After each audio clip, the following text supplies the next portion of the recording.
Hello, and welcome to episode 1 of Rob's Ramblings, my new YouTube channel dedicated to sports card collecting.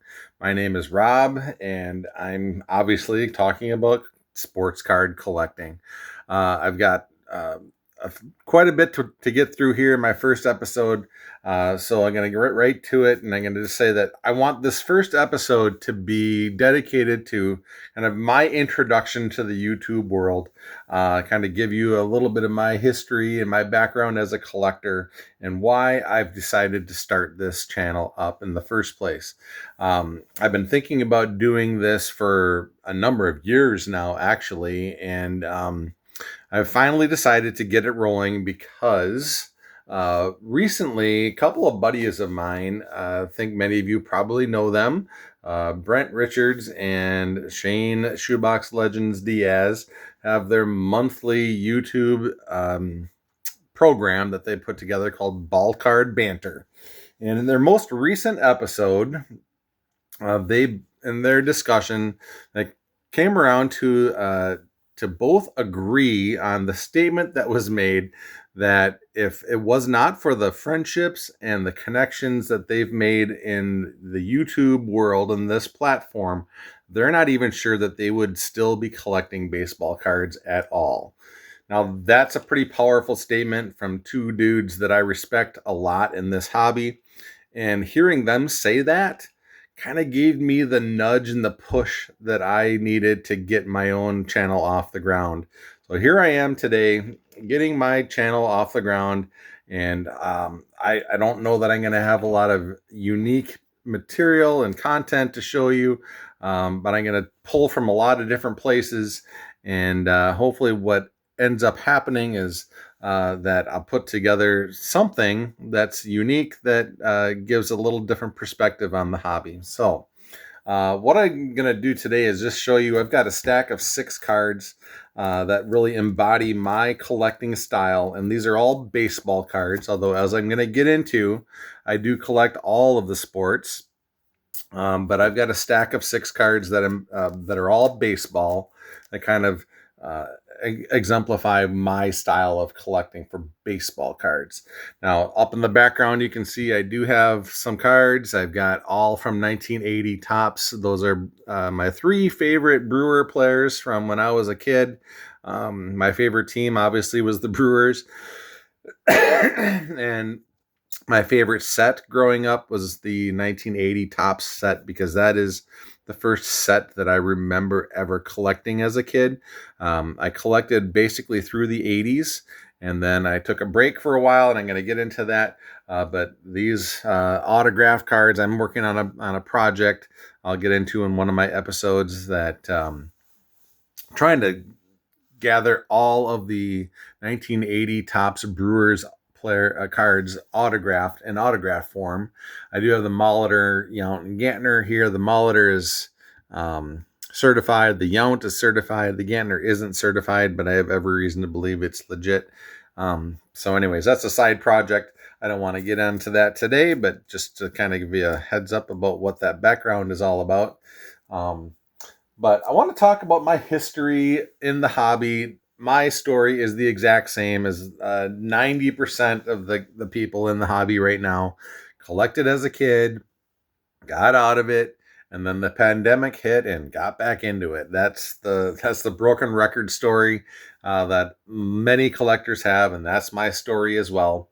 I collected through the 80s, although a little bit in the 70s and a little bit in the 90s, but the 80s is pretty much where my childhood collecting happened. And then took a break, got back into it during the pandemic. So when I got back into it, I was a little bit disgusted, to be honest. I was a little bit disgusted with some of the things that were happening in the hobby. Now, over the last 5 years, I have come around and my thinking has evolved, and I have embraced a lot of the things that I was kind of disgusted by when I first re-entered the hobby. And I'll talk about those things as I get into future episodes. But that's kind of my history as a collector. I do have some cards from the 60s because I was gifted them by my aunt. I'll probably talk about that in a future episode as well. Um, but I want to start showing some other cards before I get into anything else. I did grab 6 cards that I believe embody my style of collecting right now.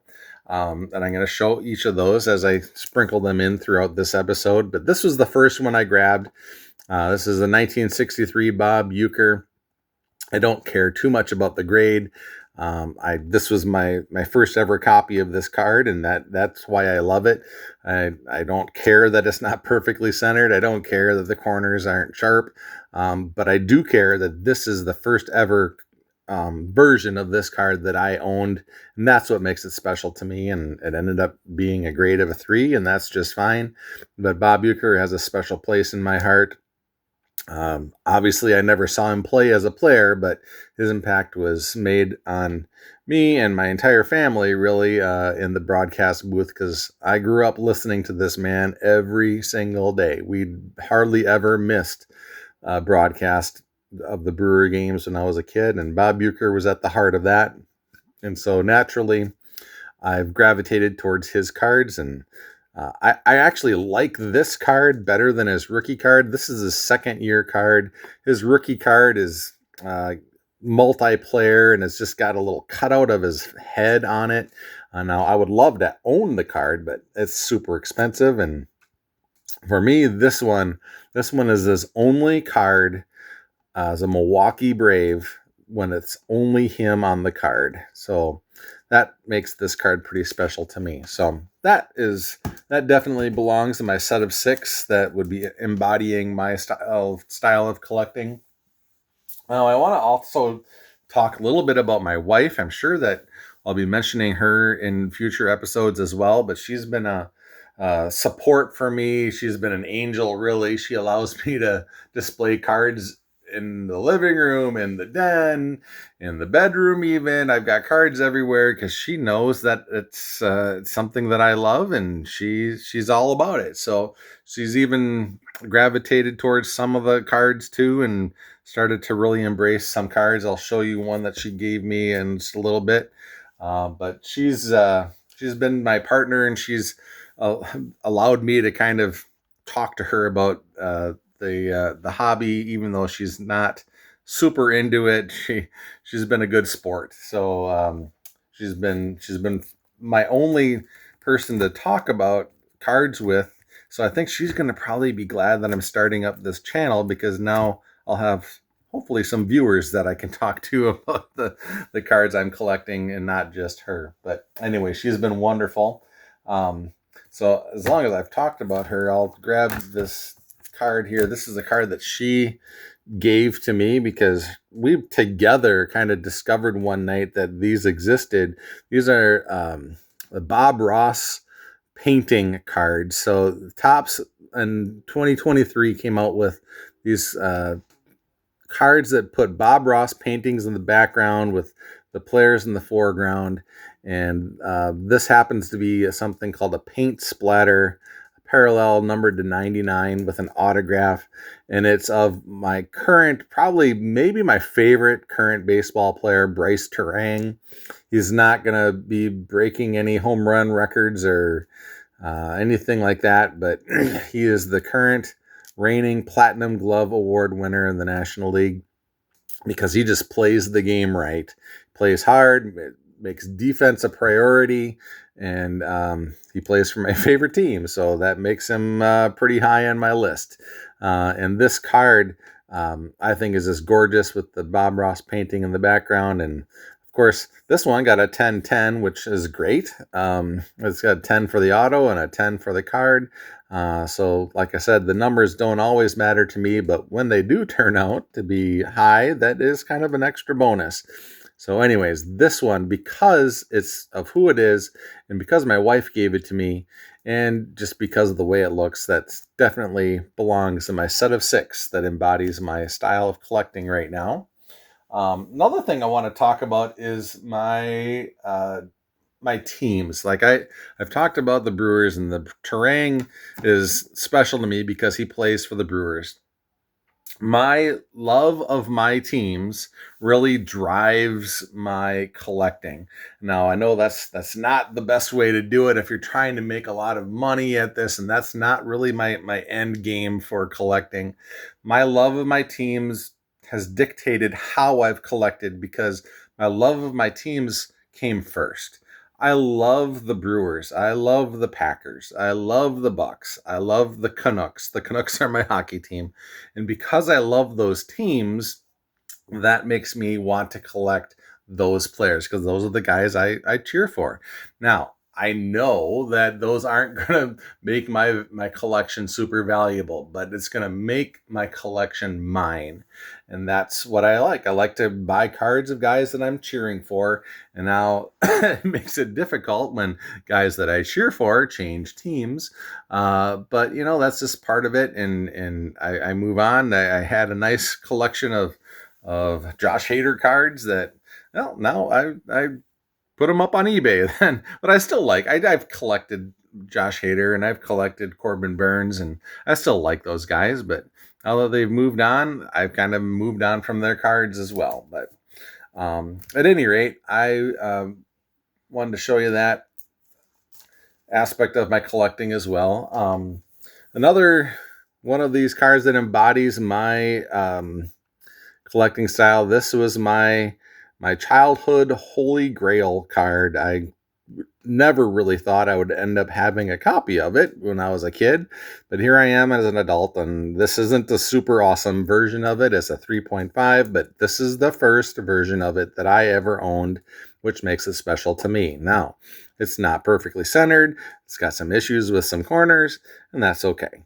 But what makes it special is this is, again, it's the first version that I owned. That's why this card in particular is special to me. Now, I have 3 other versions of it. I've got a PSA that I think is graded as a 4.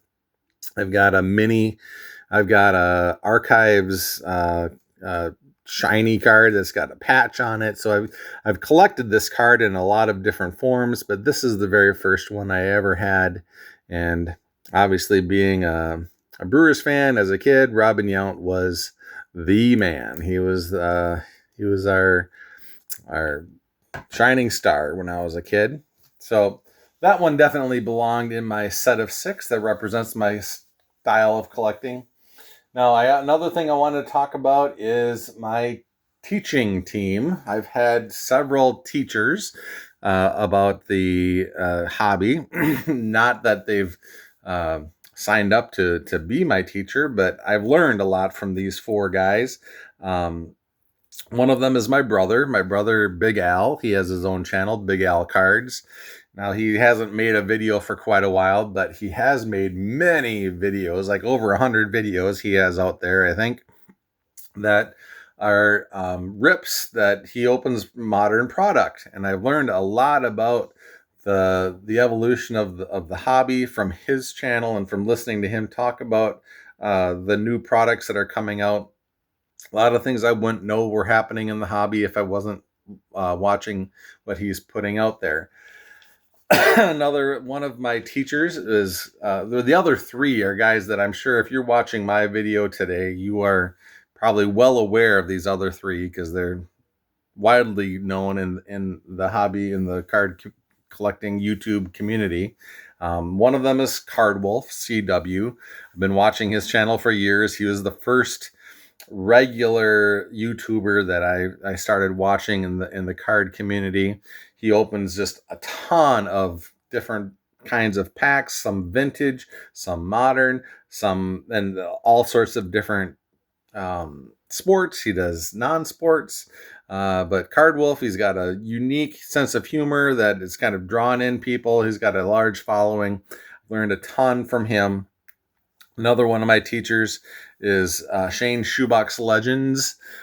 He has such a depth of knowledge about the hobby.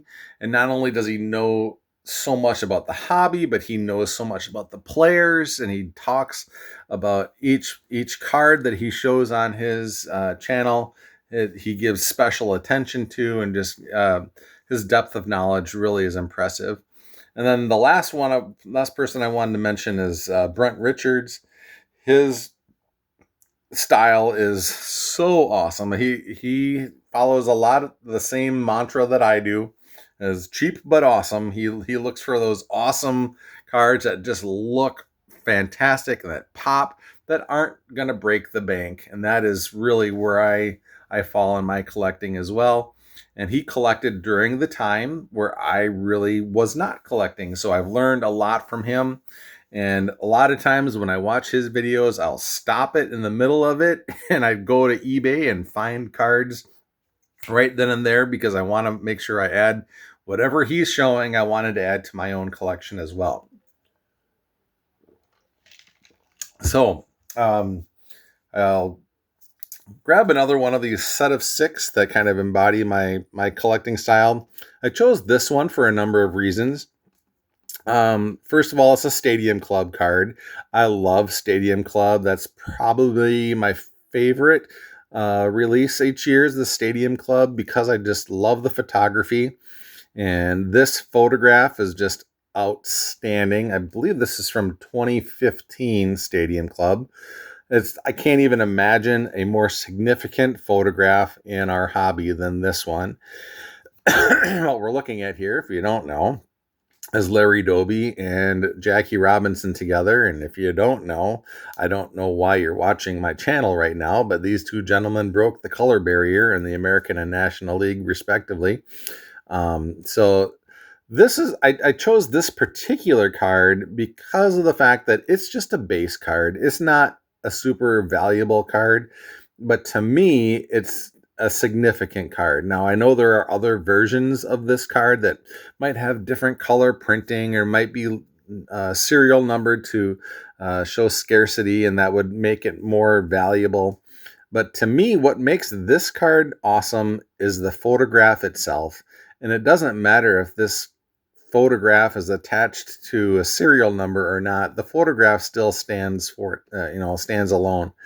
And that's why I like cheap but awesome cards. I could get a more expensive version of this, but the base card is just fine because the photograph says it all. So anyway, that card belongs in my set of 6 that represents my collecting style. I want to talk about another thing that's pretty important to me about my collecting style is my organization, or more specifically, my lack of organization. I've gone through many phases in my collecting over the years, and I've had my cards organized in a variety of different ways. I've organized them by player, I've organized them by year, I've organized them by company, and just in a lot of different ways. And I never really know what the best way is to organize my cards. And what I've come to realize, for me anyways, is that I love it when they're just randomized. Because if I grab a stack of cards and I know what's in that stack, it's not as interesting to me. So if I have just a stack of random cards and I'm flipping through them, I never know what the next one's going to be, and that kind of makes it more fun for me. Now, if I had a stack of all Robin Younts, I know every single card is going to be a Robin Yount. There's no thrill in that, but if I got them all mixed up, that kind of makes it more fun. I know that makes me kind of kind of a unicorn. Most people want their cards organized. They can find what they want when they want it. I get that too, but that's just not me. I know that if I'm going to need a specific card, it might take me a while to find it, but that's okay, because the way I enjoy my cards is when they're randomized.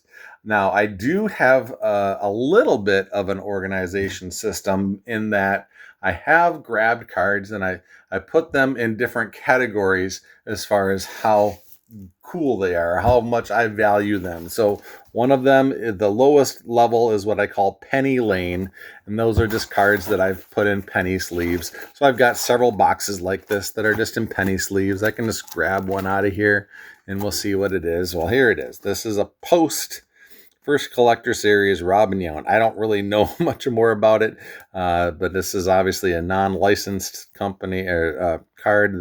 We don't have the logo on it, so it ended up being just in the penny sleeve. So that's an example of a Penny Lane card. I'll grab maybe another one here. Let's just randomly grab one. Oh, this is another one similar to it. Starting lineup, Ozzie Smith. I'll grab one more, see what else I can find. Oh, this one just happens to be uh, Davis Schneider. I'm not familiar with that guy at all, but it's a rookie card that's autographed, so I threw it in a penny sleeve, put it in the penny sleeve box, or the Penny Lane box. Now, there is a level above Penny Lane, which I call Top Loader Land. So if I slide over this Top Loader Land, this is my Top Loader Land box. I've got a few of these I can just grab one out of here. Let's see what I end up with. Well, it's a Mickey Mantle. It's not a playing era Mickey Mantle. This is from, I don't even know what it is, to be honest. But I thought it was a little bit more worthy of being protected with a top loader than just a penny sleeve. So I grab one of those. I'll just grab another one. Here's another one. This is a top loader land card. It's a Bill Walton card. Now, I don't collect too many basketball cards, but you can see this one isn't in the greatest shape. But anyways, these cards are just a little bit more significant in my mind, anyways. At least at some point in my collecting life, I I sorted it into a top loader situation. And then the next level up from that is what I call one touch town. I won't bring the whole box over here. I'll just randomly grab a one touch. Let's see what I grab out of the box here. Well, this is a one touch. This is a Topps Now card. It's a parallel. It's a blue parallel. The blue parallels are numbered to 49, you can see. And this one is particularly significant to me because this Topps Now moment came at a very significant moment in my life. I love the back of this card too, the picture of him. This came from the it was September. It was during the Brewers were making their pennant push, and they were playing the hated Cardinals, and they were down by 3 runs, and Daniel Vogelbach hit a walk-off pinch hit grand slam to win by 1. And I was sick with COVID at the time, and so I was listening to that game on the radio, and when I heard that grand slam win the game, it kind of lifted my spirits because I was obviously kind of down and out being sick with COVID, but this game and this moment cheered me up.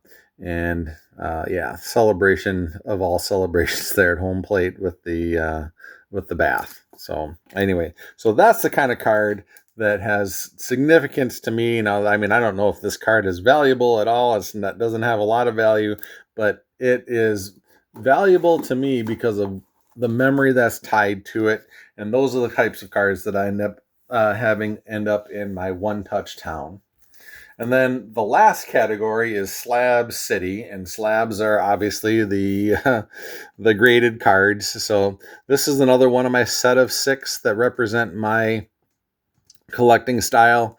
Now, since I've gotten back into the hobby, I have really gone heavy on Prince Fielder. I didn't get an opportunity to collect him during his playing era. That was when I wasn't collecting. His whole career fell within the time frame that I wasn't collecting. So since I've gotten back in the hobby, I've probably bought more Prince Fielder cards than any other player. And this happens to be an autographed rookie card from Bowman Chrome, and got a 10 on the autograph and a 9 on the card. So this one definitely fits into my set of 6 representing my collecting style, because Prince, I think, is probably my favorite Brewer player from that era. And yeah, that's a sharp looking card. All right. Then the last card for my set of 6 is this one. And this is a Hank Aaron. This is from the 2002 Topps Super Teams A View to a Thrill material set. I learned about these cards from Brent Richards on his channel, he showed some of these. And I immediately went to eBay and looked up some for my own PC.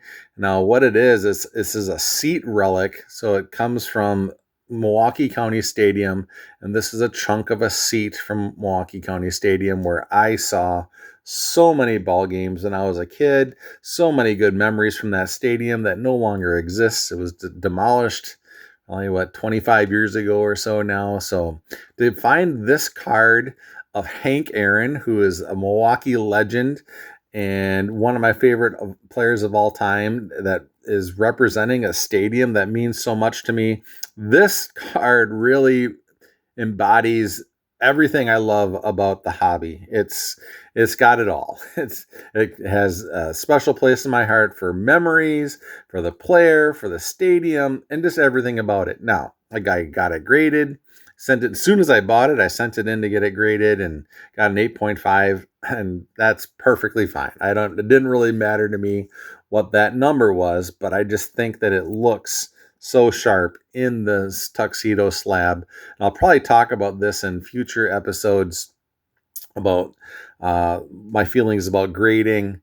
And I never pay for a card to get graded because of the number. I don't even care about that. What I do care about is that it comes back in this slab that I just think it makes the card pop and makes the card look so much better, and it protects it. So the grade at the top, I know a lot of people are all worried about what the grades are going to be, and I don't even care. I know I'm paying $50 or $15 a card just to have it slabbed and protected, and then the number is kind of a side thought to me. But at any rate, that is the final card of 6 from my set of 6 that represents my collecting style, and I've gone on for way longer than I anticipated for episode number 1, but I will be coming back with more content in the near future.